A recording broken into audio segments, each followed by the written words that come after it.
안녕하십니까. 주식밖에 모르는 남자 주만남TV의 주만남입니다. 오늘은 기업에 대한 정보가 아닌 작년 23년의 연말정산 결과가 나와서 이 부분에 대해서 여러분께 알려드리기 위해서 가지고 나왔습니다. 오늘 날짜 2024년 2월 18일이고요. 같이 들어가 보도록 하겠습니다. 바로 연말정산. 직장인들은 이 시기에 이제 연말정산 결과표를 받고 23년에 대해서 세금을 대해서 환급을 받을지 뱉어낼지 이러한 것을 정하는 시기인데요.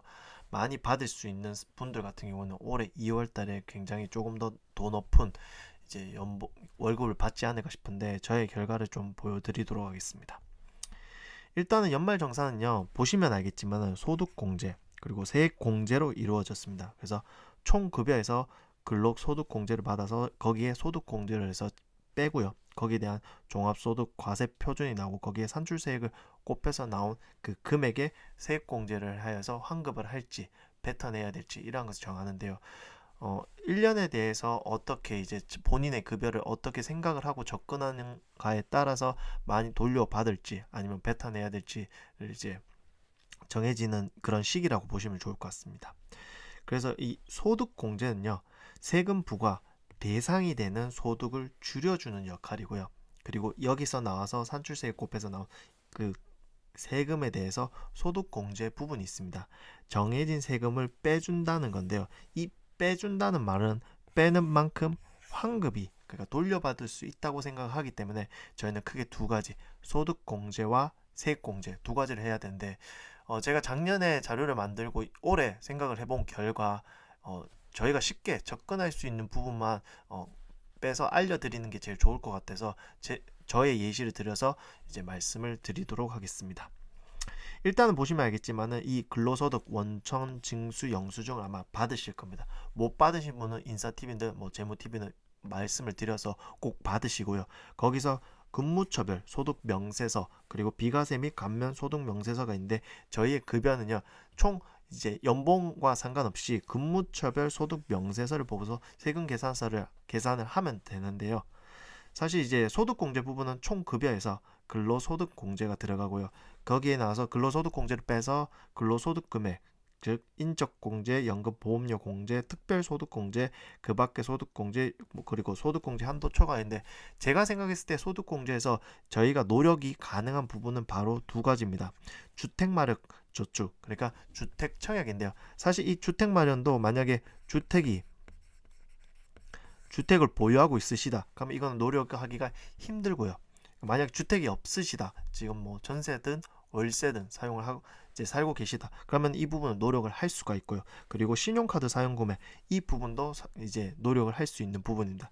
나머지 뭐 인적 공제, 뭐 연금 보험료 공제, 뭐 특별소득 금지 이 부분은 제가 볼 때는 이제 여러 가지의 경우가 있기 때문에, 사실 저 같은 경우는 결혼을 해서 배우자가 있고 부양 가족이 한 명이 있기 때문에 거기에 대한 또 인적 공제를 받을 수가 있고요. 반면 제가 못 받는 부분이 뭐 경로대, 장애인, 부녀자, 한부모 요런 부분은 받을 수 없기 때문에 또 어떻게 보면 이제 사람마다 케이스 바이 케이스이기 때문에 소득 공제에서 제가 이러한 경우를 다 빼고 개인적으로 노력을 할 수 있는 부분, 크게 해서 주택마력 저축과 신용카드 사용 금액을 정했습니다. 일단 주택마련 저축은요, 보시다시피 무주택 세대주여야 됩니다. 그러니까 본인이 주택을 갖고 있거나 본인이 세대주가 아닌 경우는 주택마련 저축은 좀 힘들고요. 만약에 무주택의 세대주이신 분들은 이 부분을 노력을 할 수가 있는데요. 연간 240만 원 한도에 40% 공제, 그러니까 총 연 96만 원까지 가능합니다. 그래서 240만 원을 채워갈 수가 있고, 채워가면서 이제 96만 원의 소득 공제를 받을 수 있기 때문에 이 부분을 노력할 수 있다고 저는 생각을 하고 있고요.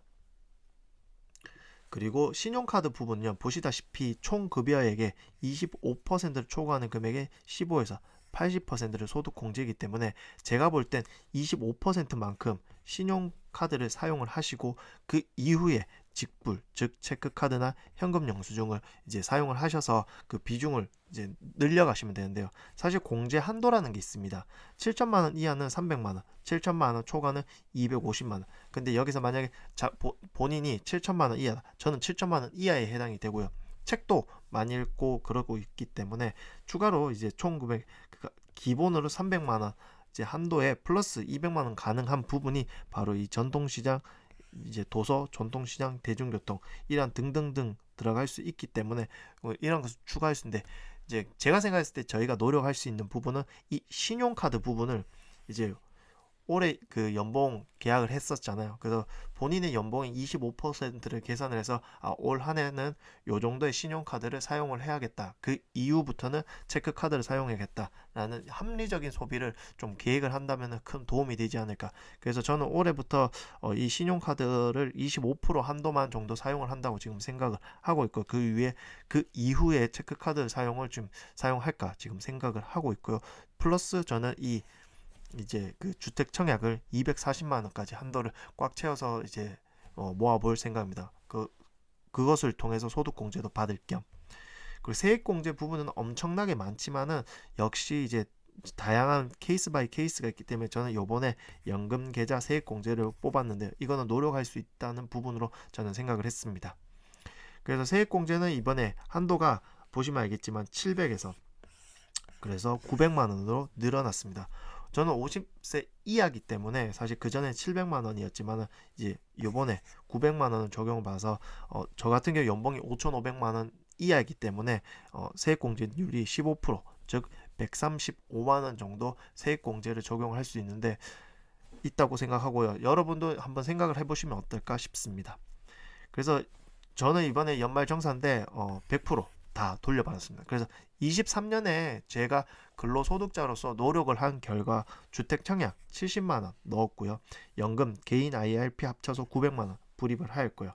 국민연금 역시 회사를 단입으로 인해서 361만 원 정도 저는 이제 23년에 이제 어떻게 보면 이제 미래를 위해서 이제 쟁여둔 상태고요. 거기에 연말정산 한급까지 204만 7,070원까지 다 받았기 때문에 저는 23년 동안 근로소득자로서 이러한 주택청약연금, 국민연금, 연말정산 한급까지 1,535만 7,990원을 미래를 위해서 좀 적립을 하지 않았나라는 생각을 하게 됐습니다. 그래서 앞서 말씀드렸던 것처럼 결론적으로 저는 올해 주택청약 240만 원을 채울 생각이고요. 연금한도 900만 원을 꼭 채울 생각입니다.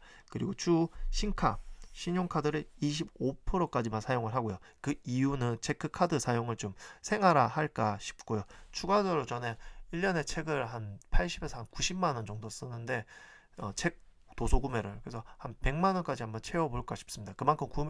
그 금액만큼 구매한다는 것은 그만큼 독서를 한다는 거죠. 그러면은 아무래도 이제 소득 공제 부분이 좀 더 늘어나지 않을까라는 생각을 하고 있고요.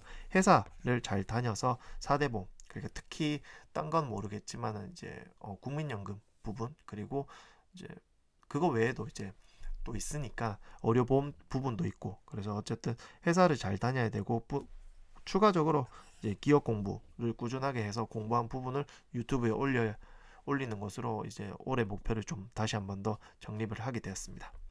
감사합니다. 다음 주는 다른 종목으로 찾아뵙도록 하겠습니다. 감사합니다.